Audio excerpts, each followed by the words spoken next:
The last traces of daylight stretched in crimson and gold across the Wyoming sky, silhouetting a line of outlaws poised to execute a deadly standoff. Hidden in the dusky gloom, a lone cowboy gripped his revolver, heart pounding like thunder in his chest. Somewhere beyond the hiss of wind and the whisper of fear, a kidnapped schoolteacher clung to hope. Both their fates would soon collide in a storm of gun smoke and longing. Wyoming Territory, 1876, a land of breathtaking contrasts, where rolling prairies gave way to jagged mountains, and the wind carried the scent of pine from distant forests. But the beauty of the West came entwined with peril, lawless stretches of open country, ruthless bandits roving the plains, and the haunting solitude that tested every traveler's mettle. Amid this rugged frontier stood a small, unincorporated settlement called Red Creek, named for the iron-rich waters that trickled down from the nearby hills. Red Creek was more an outpost than a town, just a scattering of wooden buildings slumped along a single dirt road. A ramshackle saloon, a tiny general store, and a modest blacksmith's shop served the local ranchers and a few passing strangers. At the far edge, not far from the creek itself, a newly built one-room schoolhouse stood, its pristine walls in hand, painted sign a testament to someone's hopeful vision for the future. Into this dusty quiet arrived Samuel Archer, a tall, lean cowboy in his late 20s with sharp gray eyes and a weathered hat he rarely removed. Samuel was known along various cattle trails for his uncanny skill with horses and a knack for drifting from one ranch job to the next. Though he rode with confidence, subtle lines of tension around his eyes hinted at secrets and regrets left behind in other territories. His goal was straightforward but laden with unspoken weight: make an honest living long enough to purchase his own patch of land, somewhere he could finally belong. Yet, a silent fear ate at him nightly, that his restless nature and a sorrowful past would always keep true peace out of reach. Within Red Creek, a beacon of promise had arrived several weeks before in the form of Caroline Reeves, a schoolteacher from back east. She was no older than 23, with soft brown hair kept in a simple bun and a careful poise that suggested an upbringing of modest refinement. Caroline's eyes shone with a quiet determination, a resolve to bring knowledge and discipline to this rough wilderness. Though she stood only 5 feet tall and had a gentle disposition, her spirit carried a fearless devotion to the children who looked up to her. Beneath her calm exterior, however, Caroline bore a fear of her own. She worried she would never gain the community's trust or truly earn a place in this wild land. Still, her goal was unwavering: prove her worth as an educator and help lift the next generation of frontier children toward a better life than the guns and violence that so often shaped their world. In the early days of her teaching, Caroline found the townsfolk skeptical. Life was harsh and labor-intensive. The settlers often hesitated to send children to the schoolhouse instead of assigning them chores. But Caroline's warm nature soon drew the interest of even the most reluctant families. As for Samuel Archer, he crossed paths with Caroline one afternoon when he rode into town to purchase feed for a nearby rancher's horses. He spotted her outside the schoolhouse, crouching to tie the shoelaces of a tearful child. In that fleeting moment he found himself oddly moved by the tenderness in her voice. She looked up, caught his eye, and offered a faint, polite smile. He tipped his hat, and an unspoken acknowledgement passed between them. A quiet understanding that two strangers in a harsh land could offer each other a certain comfort, if only briefly. Neither suspected how quickly the cruelty of the frontier would test them. For unbeknownst to Red Creek, a group of bandits, the Morris Gang, had been roaming the outskirts. Desperate men with nothing left to lose, they lurked in the shadows of rocky outcroppings, waiting for the perfect moment to strike. And the newly arrived schoolteacher, knave in the ways of outlaws, was about to find herself caught in their snare. A balmy wind blew across Red Creek, carrying the scent of upcoming rain. Samuel had just finished a long day of wrangling skittish horses on a local ranch. His shirt clung to him with sweat and dust. He stopped by the saloon, Wiley's Place, to rest his aching muscles with a shot of whiskey. The saloon's interior was dim, lit by a few wall lamps and the late sun slanting through a dirty window. He was tipping back his glass when he overheard whispered talk at the next table. Two ranch hands telling tales of a Morris gang, rumored to have robbed a traveling peddler just west of Red Creek. The details were sparse, but the men traded hushed speculation that the outlaws might soon set their eyes on the settlement. Samuel tensed. He had encountered violent types before, enough to know a handful of desperate outlaws could tear a small settlement apart. He considered warning the local sheriff, but Red Creek had no dedicated sheriff, just an aging volunteer named Barton Clark who wore a tin star and tried to keep the peace. Barton was good-hearted, but his knees were failing, and the territory had grown more dangerous with each passing season. If trouble came, who would stand against it?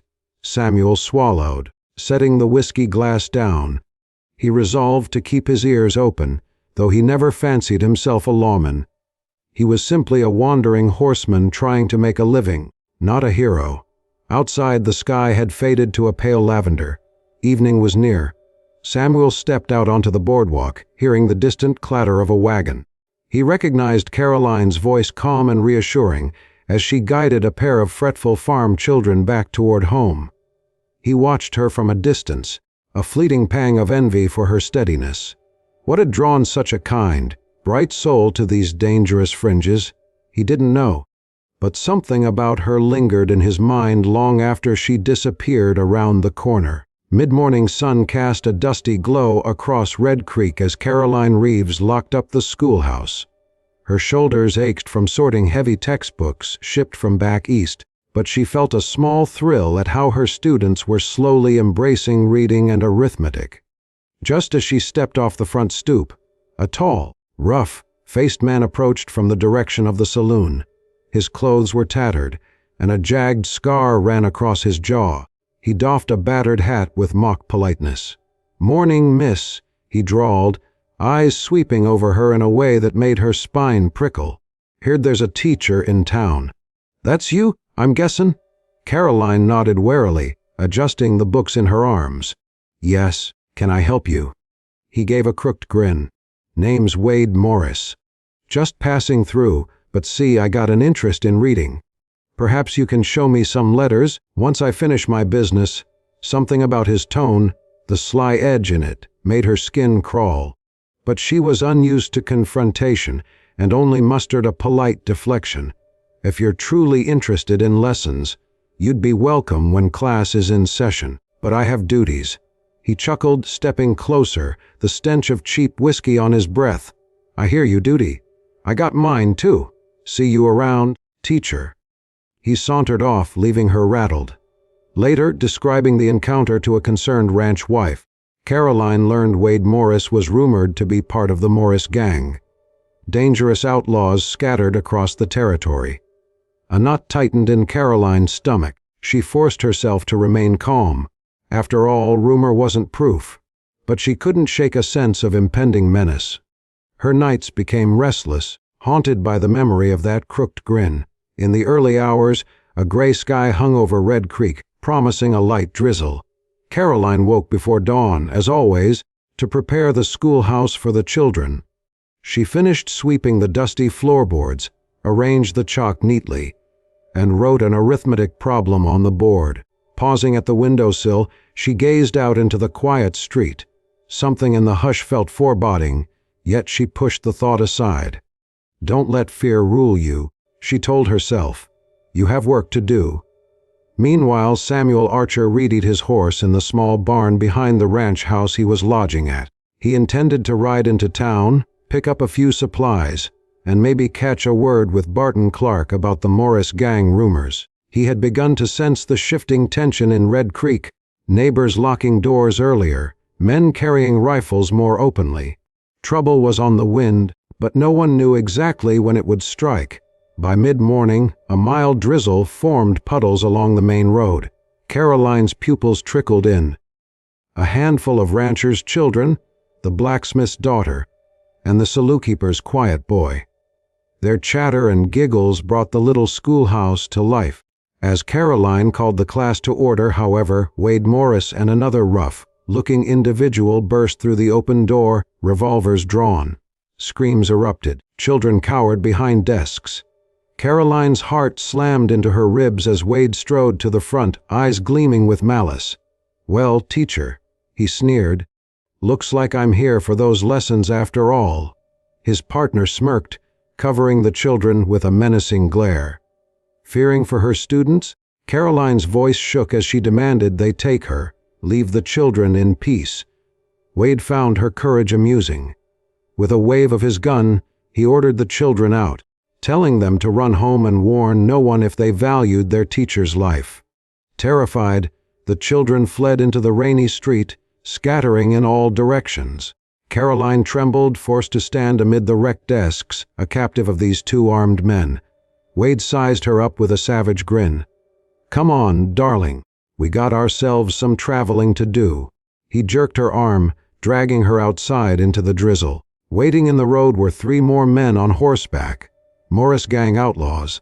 Without ceremony, Wade tossed Caroline onto a horse, binding her wrists with rawhide. The group galloped out of town before the stunned citizens could even gather their wits. News traveled quickly in a small place like Red Creek. Within minutes, the blacksmith's daughter alerted Barton Clark. The old volunteer lawman sounded an alarm, though he was short on resources. A handful of local men grabbed rifles and mounted up to form a ragtag posse.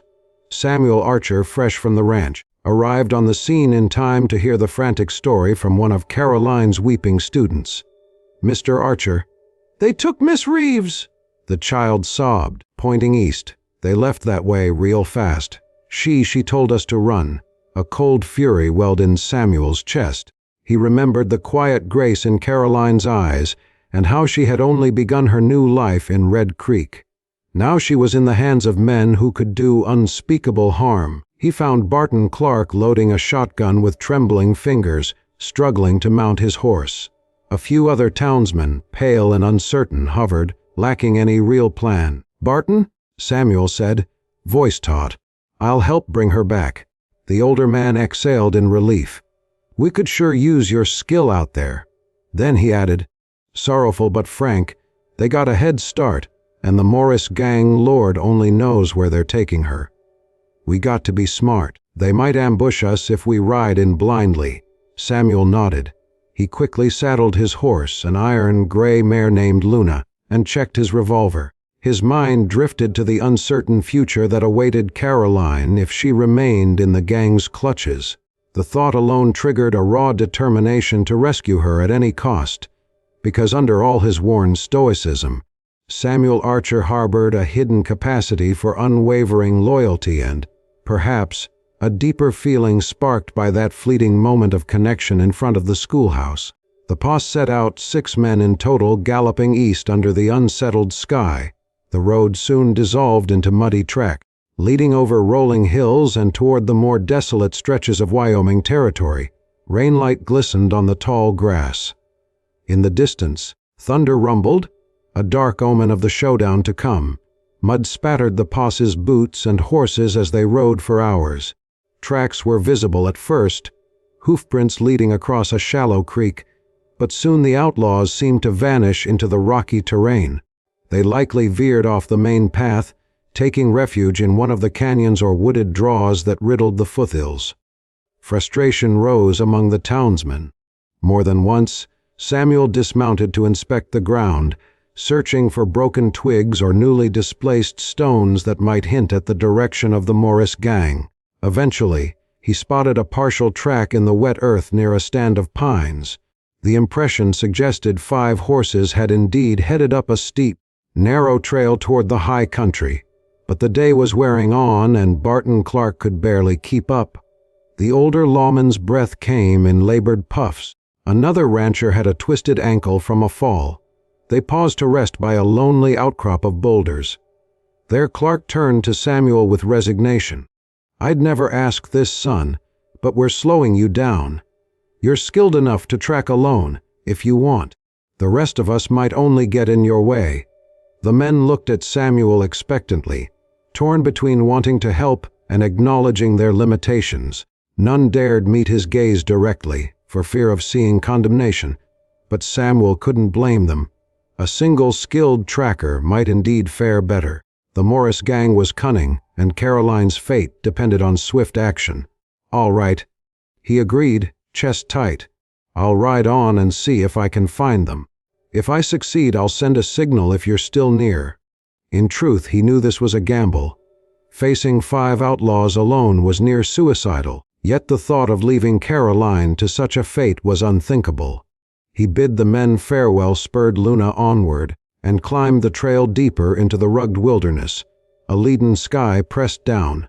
No more drizzle, but the air smelled of moisture and tension. The wind sighed through the pines, carrying the promise of an uncertain night. Night descended with a chill that crept into bones and spirit. The Morris gang had taken refuge in a half-collapsed hunting cabin perched along a cliff edge. A single window flickered with lantern light. Outside, a watchman stood with a rifle scanning the dark forest. Caroline Reeves, her wrists bruised and her blouse torn, sat huddled in a corner inside the cabin, trying not to tremble. The outlaws jeered and argued among themselves about what ransom or twisted demands they might make of Red Creek, or if they should simply do away with her. Fear coiled in Caroline's stomach. Yet she found herself refusing to weep. Something in her unwavering sense of duty flared. She might be a gentle schoolteacher, but she would not break easily. In the hushed moments when the bandits were distracted, she tested her bindings on a jagged beam. If she could free her wrists, maybe she'd have a chance to slip away under cover of darkness. Meanwhile, Samuel crouched amidst the pines some 40 yards from the cabin, breath clouding in the cold night air. He spied the flicker of the lantern through the window, recognized the silhouette of a guard at the door. 5 men, at least, he reminded himself. His heart hammered. If he burst in guns blazing, Caroline could be caught in the crossfire. If he waited until morning for help, she might be harmed or relocated by then. His greatest fear pressed on him now, the fear of losing someone innocent, because he lacked the courage or plan to save them. Years ago, on another ranch, he had been too slow to rescue a friend from a band of rustlers. The friend never made it out. That old guilt gnawed at him, a relentless specter. He tightened his grip on the revolver, sweat trickling down his brow despite the chill. "I can't fail her. Not this time." At length, the guard stepped away from the door to relieve himself behind a tree. Spotting his chance, Samuel crept forward. Pine needles muffled his approach. He reached the cabin's back corner, the rough timbers flickering with an orange glow from inside. He could hear muffled voices. Wade Morris's gravelly tone mocking Caroline. Something about ransom, about letting her entertain them. Rage flared in Samuel's gut. They won't lay another finger on her. He tested the handle of the back door, found it latched. Breaking it in might alert them all. He considered trying a side window, but it was shuttered. With the guard still out of sight, he only had seconds to decide. The risk was staggering, but time was fleeting. Gritting his teeth, he decided on a desperate plan: lure 1 or 2 of them outside, pick them off silently if possible, then slip inside to free Caroline. If everything went wrong, he'd have to fight the entire gang in a pitched shootout. Samuel gently tossed a pebble against the cabin's side, creating a faint tap-tap. Inside, the outlaws paused. Through a crack in the wall, he glimpsed Wade raising an eyebrow. "You hear that?" The gangster snapped at one of his men. "Probably an animal?" Another replied. Still, curiosity prickled. One of them rose from the battered table and took up a rifle, stepping toward the door. Samuel flattened himself against the side of the cabin. The door creaked open, revealing a swath of lantern light across the clearing. The bandit peered out. Another followed behind, muttering, "Better check. If it's a coyote, chase it off." They stepped beyond the threshold, guns at the ready. The instant they rounded the corner, Samuel sprang. A swift punch to the first man's gut knocked him off balance, and Samuel drove a knee up, forcing the rifle from his grasp. The second man whirled, but Samuel slammed the butt of his revolver into the bandit's temple. Both dropped heavily into the pine needles. The guard from earlier heard the scuffle and hurried back. Samuel ducked behind a tree. Just as the guard brought his gun up, Samuel fired a single shot, the muzzle flash lighting the forest. The guard collapsed with a cry that died on his lips. Inside the cabin, Wade Morris cursed. 2 more outlaws remained with him, plus Caroline. They snatched their guns, kicked over the table, and readied themselves. The door stood ajar. Shadows flickered, and for a moment no one moved. Caroline, heart pounding, recognized the gunshot as possibly a rescue attempt. She stared at the rope still securing her wrists. With renewed desperation, she twisted against the jagged beam. Pain shot through her skin, but the rawhide began to fray. The last fibers snapped and her hands came free. She tried not to draw attention to herself as the bandits crouched behind their makeshift cover. Wade edged near the window, searching for a target in the dark. "Come on out!" he shouted. "Whoever you are, you're a dead man walking." Samuel crouched by the cabin wall, reloading with trembling hands. He had eliminated 3 outlaws, but Wade and at least 1 more were still inside, presumably armed with rifles. His chest squeezed with adrenaline. "Caroline, hold on." Seizing the moment, Caroline lunged for the lantern on the table. She hurled it onto the wooden floor near the front door, shattering glass and spilling burning oil. Flames whooshed across the floorboards. The second bandit yelled in alarm, jumping back. Wade whipped around, rage twisting his features at Caroline's sudden defiance. "You little—" In that heartbeat of confusion, Samuel rushed in through the open door. Gun smoke and the scent of burning oil filled the room. Flames licked up the corner of the doorframe. Caroline dove aside as Wade fired blindly at Samuel. The bullet splintered a chair leg. Samuel returned fire, forcing Wade to duck behind a crate.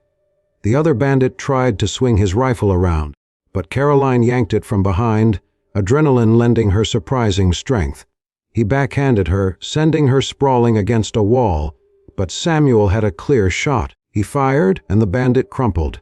Now only Wade Morris remained, cornered behind a crate as smoke billowed from the small blaze. Samuel advanced, revolver leveled. "End of the line?" he growled, eyes aflame with anger and protective fury. Wade glared at him, spitting blood. "Who are you, anyway?" "Doesn't matter," Samuel retorted. "Let her go?" Wade laughed, the sound fraying with panic. "She's free. Just let me out of here alive." The crackling flames spread. Caroline, coughing from smoke, struggled to her feet. She made to reach Samuel, but Wade seized a moment's distraction and lunged up, firing a hidden derringer. The bullet grazed Samuel's left arm, spinning him sideways with a grunt of pain. Samuel felt hot blood trickle down his arm. He staggered, raising his revolver again. Wade's eyes flickered with fear, knowing he was out of bullets. He dropped the derringer and raised empty hands. "All right, I'm done," he rasped. "Don't kill me." Caroline watched the flames climb the walls, hungry to consume the entire cabin. In the swirl of gun smoke and flickering light, she saw the conflict etched in Samuel's face. The Morris gang had nearly cost Caroline her life. Wade Morris had threatened children, terrorized an entire settlement, and now had shot at Samuel. The easy choice would be to end him. But in that trembling moment, a deeper humanity rose in both Samuel and Caroline. Without a word, they locked gazes. Then Samuel gritted his teeth and barked at Wade. "On your feet, hands behind your head. We're taking you back to town, if you can live long enough to face justice." The outlaw cursed but complied, stumbling away from the flames. Smoke thickened, forcing them all outside. The cabin timbers popped and snapped, engulfed in a roaring blaze. Samuel, blood-soaking his torn shirt-sleeve, kept his gun trained on Wade as they exited. Outside, 3 bodies of the other gang members lay silent. The night's chill was replaced by the heat of the inferno behind them. Caroline coughed raggedly, hugging her bruised arms around herself. Samuel wanted to comfort her, but he had to maintain control of Wade.